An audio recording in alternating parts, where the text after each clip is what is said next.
15 லட்சத்தை கொடுத்தா அதை எப்படி வாங்கணும்னு அவளுக்கு தெரியுமா?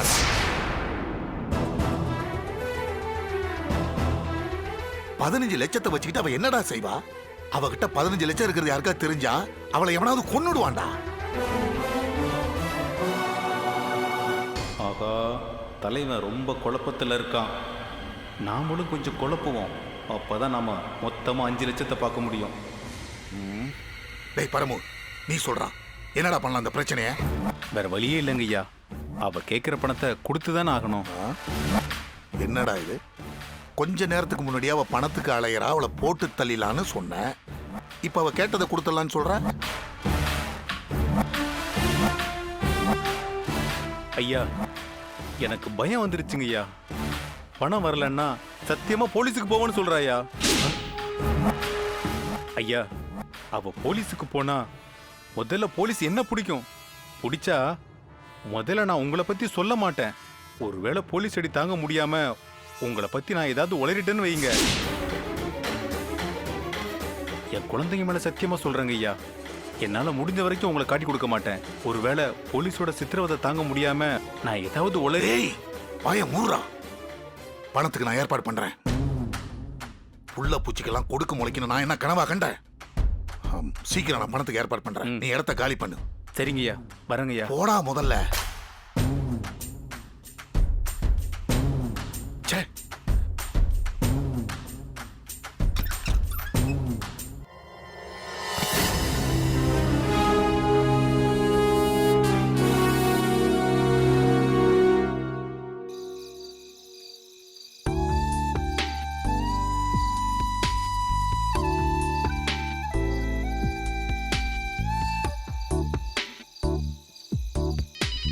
பாப்பா இந்த போன் அடிச்சுக்கிட்டே இருக்கு. மனோகரி. அம்மா, நான் மனோகரி பேசுறேம்மா. எப்படி இருக்கீங்க? நான் நல்லா இருக்கேம்மா. நீ நல்லா இருக்கியா? நீ தங்குற இடம்லாம் நல்லா இருக்கா? கூட இருக்கிறவங்கள நல்லா பழகுறாங்களா? அது சரி, நீ முதல்ல சாப்பிட்டியான்னு சொல்லு. உன் போன் வரும் நான் எப்பயில இருந்து வெயிட் பண்ணிட்டு இருக்கேன் தெரியுமா? அம்மா, கொஞ்சம் மூச்சு வாங்கிக்கோங்கம்மா. நான் என்ன காட்டுக்கா வந்திருக்கேன்? ரொம்ப பாதுகாப்பான இடத்துல, அதுவும் போலீஸ் ட்ரைனிங்க்கு வந்திருக்கேன். டென்ஷன் ஆயிட்டீங்களா? ஏமா, எல்லா ஒரே மாதிரி இருக்கீங்களே. காலம் மாற மாற நீங்களும் கூடவே மாற மாட்டீங்களா? மாறவே மாட்டோம். இன்னும் 100 வருஷம் ஆனாலும் என்ன மாதிரி பொண்ணை பெத்த அம்மாங்கெல்லாம் பயந்துகிட்டே தான் இருப்போம். யாரு? மனோகரி பேசுறா. குடுமா, நான் அவளுக்கு ட்ரை பண்ண நாட் ரீச்சபிள்னே வந்தது. ஏய் போலீஸ்காரி, ட்ரைனிங்ல என்ன பெண்ட் எடுக்கறாங்களா? அக்கா, இன்னும் ட்ரைனிங் ஆரம்பிக்கவே இல்ல. நாளையில இருந்து ட்ரைனிங் ஆரம்பிக்க போறாங்க. சரி, உன் ரூம்மேட்டா யாரு வந்திருக்காங்க? எனக்கு ரூம்மேட்டா 2 பேர் வந்திருக்காங்க. ஒருத்தங்க பேரு ரமா, அவங்க கும்பகோணம். இன்னொருத்தங்க பேரு சுதா, அவங்க ஒரு மதுரை. 2 பேரும் நல்லா பழகுறாங்களா இல்ல சிடுன்னு இருக்காங்களா?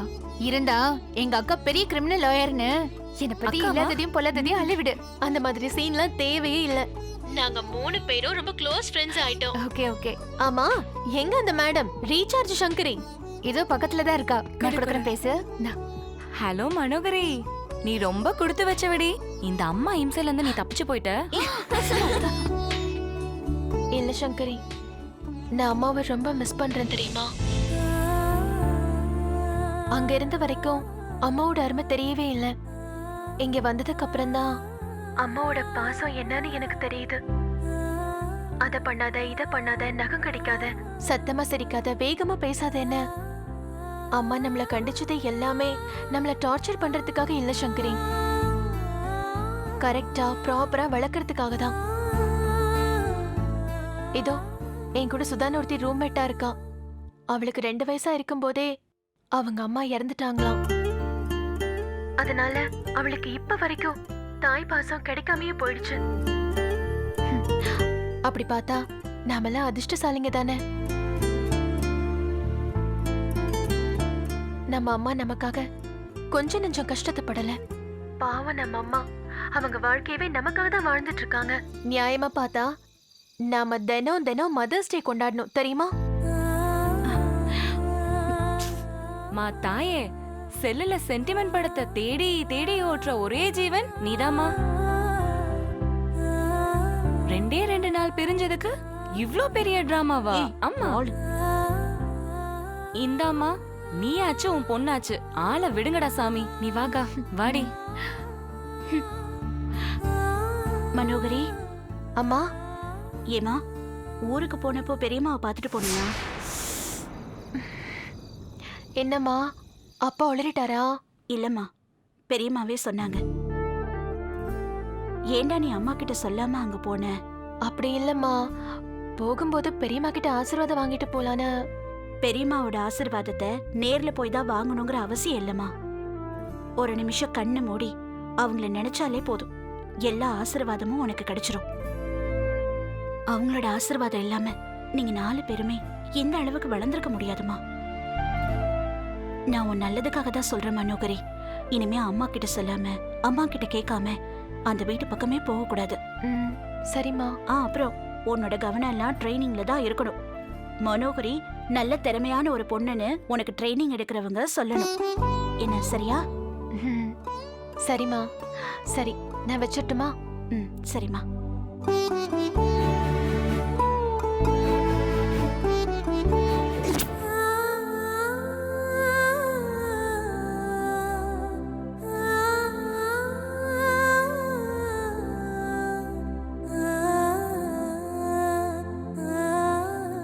என்னடி திலகா, 8ஆம் தேதி உனக்கு கல்யாணம். இப்போ உனக்கு சந்தோஷமா? என்னமோ அதுக்குள்ள வாந்தி எடுத்து வசமா மாட்டிக்க போறோமோன்னு பயந்துட்டு இருந்தியே. இப்ப போச்சா அந்த பயம்லாம்? அன்னைக்கு ஆசாசியா வந்த தங்கதோர மாமாவை வேணாம் வேணான்னு அடிச்சு துரத்துனியே. அந்த கோவத்துல அவர் உன்னை வேண்டான்னு சொல்லியிருந்தா உன் நிலைமை என்ன ஆயிருக்கும்?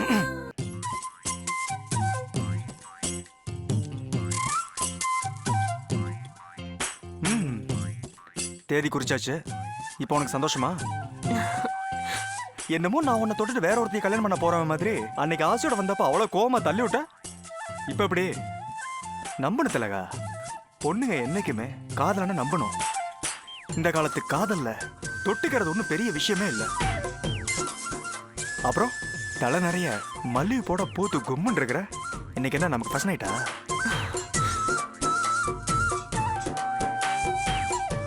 நாம தான் அதை எப்பவோ தாண்டி வந்துட்டோமே.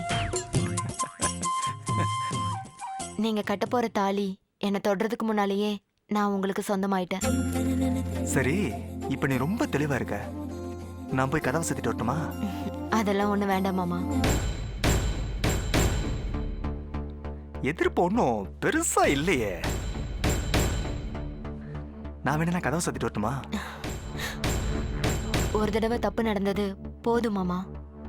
அதுக்கு மேல கல்யாணத்துக்கு பின்னாலதான். கல்யாணம் நடந்ததானே?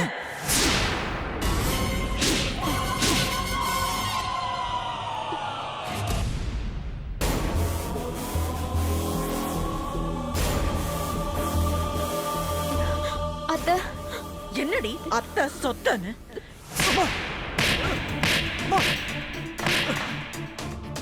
ஒழுக்கங்கிட்ட நாயே, இதுதான் நீ பொம்பளைக்கு கொடுக்கிற மரியாதையாடா? என்னதான் மாமா பொண்ணா இருந்தாலும் சொந்த அத்தை பொண்ணாவே இருந்தாலும் கல்யாணத்துக்கு முன்னாடி கைய வச்சிருவியாடா நீ? இல்லம்மா, தெரியாம நடந்துருச்சுமா. எதுடா எதுடா தெரியாம நடந்துச்சு? இது தெரியாம நடந்துச்சா? தடுக்கி விழறதா தெரியாம நடக்கும், தாம்பத்தியம் தெரியாம நடக்குமாடா? உன்னை பார்க்கவே எனக்கு கேவலமா இருக்கடா. போட வழியே போட. அத்தை, என்ன மன்னிச்சிருங்க அத்தை. யார் நீ?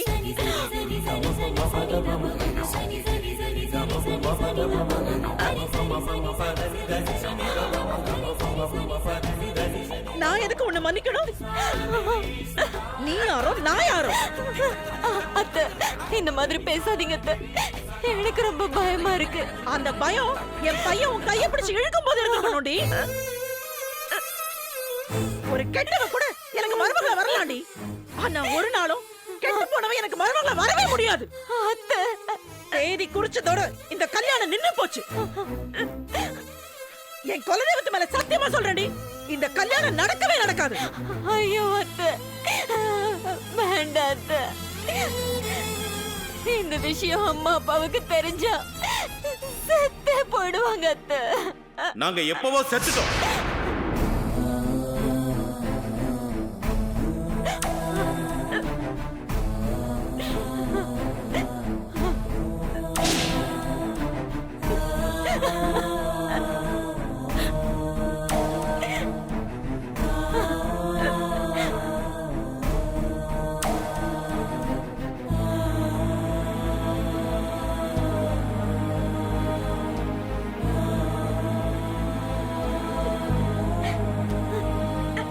நாங்க இதுக்கு மேல செத்து போக வேண்டிய அவசியமே இல்லை. எப்பவோ செத்து.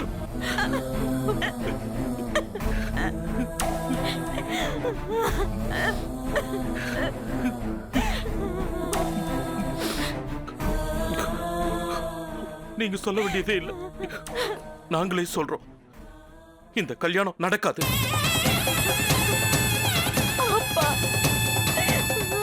ஒரு பொண்ணு புகுந்த வீட்டுக்கு கொண்டு போற பெரிய சொத்து நகையோ பணமோ இல்ல, கரைப்படாத கற்பு. அந்த கற்ப கொண்டை இந்த மானம் கெட்டவன் பொணமாதான் போனுமே தவிர பொண்ணா மனம் அடைக்கல போக கூடாது. அப்பா, ஏதோ உணர்ச்சி வசப்பட்டு மாமா சொன்னாரு, என்ன தப்பு பண்ணிட்டேப்பா, என்ன மன்னிச்சுங்கப்பா.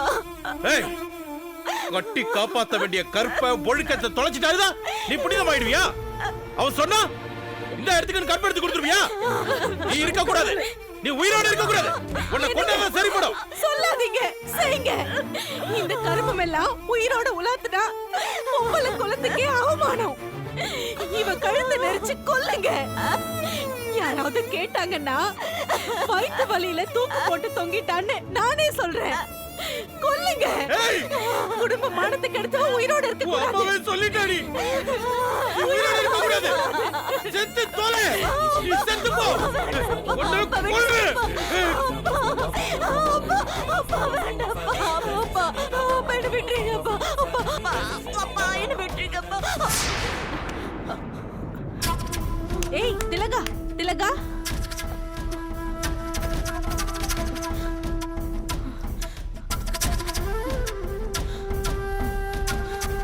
ஏய் என்னடி, எதுக்கு கத்துன? ஏதாவது கெட்ட கனவா? ஆமாம்மா, உண்மையிலே கேட்ட கனவுதாம்மா. கல்யாணம் நெருங்கி வரும்போது அந்த மாதிரி தான் வரும். போய் தண்ணி குடிச்சிட்டு வந்து படு.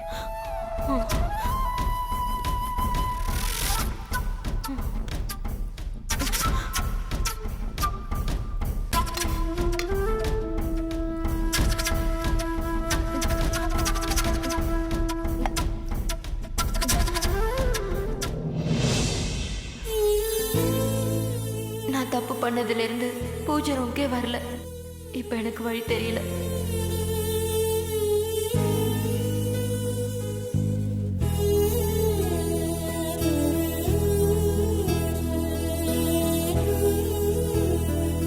கடவுளே, நான் தெரியாம தப்பு பண்ணிட்டேன். மறுபடியும் இந்த மாதிரி தப்பு நடக்காம எப்படியாவது என் கல்யாணத்தை நடத்திரு.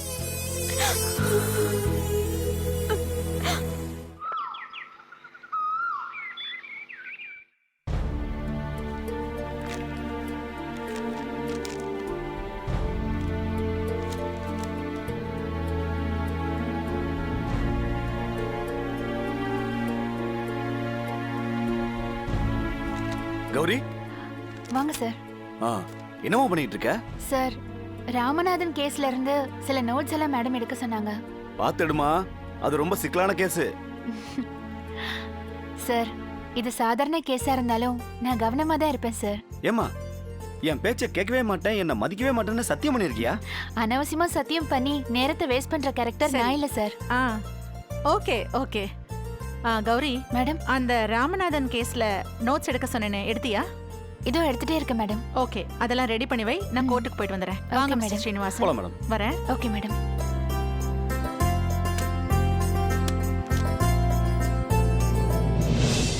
என்ன வக்கீலம்மா, எப்படி இருக்கீங்க? என்ன இவ்வளவு நாளா இந்த பக்கம் ஆளையே காணோம்? என்னம்மா பண்றது, நான் ஒரு பக்கம் ஓடிட்டு இருக்கேன், நீங்க ஒரு பக்கம் ஓடிட்டு இருக்கீங்க. என்னம்மா, நல்லா இருக்கீங்கல்ல? உங்களோட ஆசீர்வாதத்தால நல்லா இருக்கேங்க. என்னுடைய ஆசீர்வாதம் என்னங்க இருக்கு, எல்லாம் ஆண்டவனோட ஆசீர்வாதம். ஆமா, என்ன சொல்றாரு என் துபாய் ஃப்ரெண்டு? என் புருஷங்கிறதே அவருக்கு மறந்து போச்சு போல இருக்குங்க. சம்பாதிச்சதெல்லாம் போதும், இந்தியாவுக்கு வாங்கன்னு சொன்னா வரமாட்டேங்கிறாரு. எனக்கு என்னமோ அங்க இன்னொரு கல்யாணம் பண்ணிக்கிட்டாரோன்னு ஒரு சின்ன டவுட். என் ஃப்ரெண்டு ஏகபத்தினி விருதான், அந்த மாதிரிலாம் இருக்காது. அப்புறமா சித்தார்த் தம்பி என்னை பத்தி ஏதாவது சொன்னாருங்களா? சொன்னா, ஏதோ லிட்டிகேஷன் லேண்டை பத்தி பேசினதா சொன்னான். அந்த இடத்த வாங்குற இன்ட்ரெஸ்ட்ல தான் அவன் இருக்கான். நான் தான் அந்த இடத்த பார்த்துட்டு பேப்பர்ஸ் எல்லாம் பார்த்துட்டு அதுக்கப்புறம் டிசைட் பண்ணலான்னு சொல்லியிருக்கேன். என்னங்க, அந்த இடத்த பார்க்கலாம்ல? எப்ப ஃப்ரீன்னு சொல்லுங்க, நான் வந்து உங்களையும் தம்பியும் கூட்டிட்டு போறேன். ஆடிக்கு முன்னால பார்த்துட்டா நல்லா இருக்கும். நெக்ஸ்ட் வீக் ஓகேவா? கண்டிப்பா போலாம். ஐயோ, நானும் வந்ததுலேருந்து உங்களை வாசலே நிக்க வச்சு பேசிட்டு இருக்கேன். வாங்க உள்ள போலாம் வாங்க. வாங்க கௌரி, உட்காருங்க.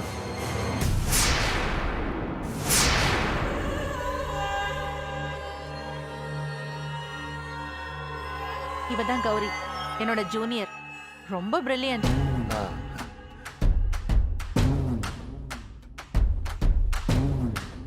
இவர் தான் செண்பக பாண்டி, இந்த தென்காசிலேயே பிக் ஷாட். கௌரி, ஒரு லிட்டிகேஷன் லேண்டு சேலுக்கு வருது.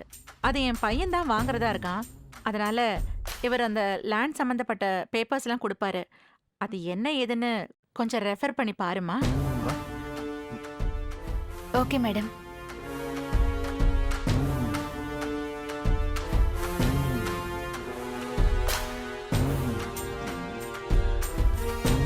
இந்த விஷயத்துல என்ன ஏதுன்னு விசாரிக்கிறது நீங்களா இருந்தா நல்லா இருக்கும். இதை நான் ஏன் சொல்றேன்னா, இந்த பொண்ணை ஜூனியர்னு வேற சொல்றீங்க. இருந்தாலும் கத்துக்குட்டிங்க கையில பேப்பர் அது இதுன்னு இதெல்லாம் சரியா வருமா? நீங்களே பாருங்க. கௌரிய பத்தி உங்களுக்கு தெரியாது. யாரு இவளையா? எனக்கு தெரியாது. இப்ப ஆத்தாலே எனக்கு தெரியும். ரொம்ப திறமையானவ கௌரி. ஃபியூச்சர்ல கௌரி பெரிய லாயரா வருவா. கம்மனோட வீட்டு கட்டுத்தறியும் கவி பாடுன்னு சொல்லுவாங்க. உங்ககிட்ட வந்த கத்துக்குட்டி கூட பெரிய லாயரா தான் வெளியில போவாங்க. இதுல ஆச்சரியப்படுறதுக்கு என்னங்க இருக்கு? இல்லங்க, தப்பா சொல்றீங்க. இவ எங்கிட்ட வந்ததுக்கு அப்புறம் பிரில்லியன்ட் ஆகல. பிரில்லியண்டா இருந்ததுனால தான் எங்கிட்டயே வந்து சேர்ந்திருக்கா. கௌரி. Yes madam. சாயந்தரம் இவங்க வீட்டுக்கு போ. Okay madam. இவர்கிட்ட லேண்ட் பேப்பர்ஸ் எல்லாம் வாங்கிடு. நீயும் ஒரு தடவை அந்த பேப்பர்ஸ் எல்லாம் பார்த்துட்டு என்ன ஏதுன்னு நோட்ஸ் எடுத்துரு. அதுக்கப்புறம் நாம 2 பேரும் டிஸ்கஸ் பண்ணிக்கலாம். சரிங்க மேடம். சார், சாயந்தரம் மேடம் சொன்ன மாதிரி உங்க வீட்டுக்கு வரலாமா? அதெல்லாம் ஒண்ணு வேணாமா. நானே பேப்பர்லாம் எடுத்துட்டு வந்து உங்ககிட்ட கொடுத்துட்றேன். உங்களுக்கு எதுக்கு வீண் சிரமம்? இவளே வீட்டுக்கு வந்து எல்லாத்தையும் கலெக்ட் பண்ணிப்பா. அதெல்லாம் ஒண்ணு வேணாம் வைக்கலாமா. நானே கொண்டு வந்து தரேன். அப்ப நான் புறப்புறேன். என்ன? ஒரு நிமிஷம். என்ன வைக்கலாமா? கௌரிக்கு லேண்ட் சம்பந்தமா ஏதாவது டவுட் வந்தா அது உங்களை கேட்கணுமா இல்ல லேண்ட் ஓனரை கேட்கணுமா? அது என்கிட்ட கேட்க சொல்லுங்க வைக்கலாமா. நானே பதில் சொல்றேன். அப்ப நான் புறப்புறேன். நானும் கோர்ட்டுக்கு போகணும். வரேன். வாங்க வாங்க ஸ்ரீனிவாசன். வரேன்.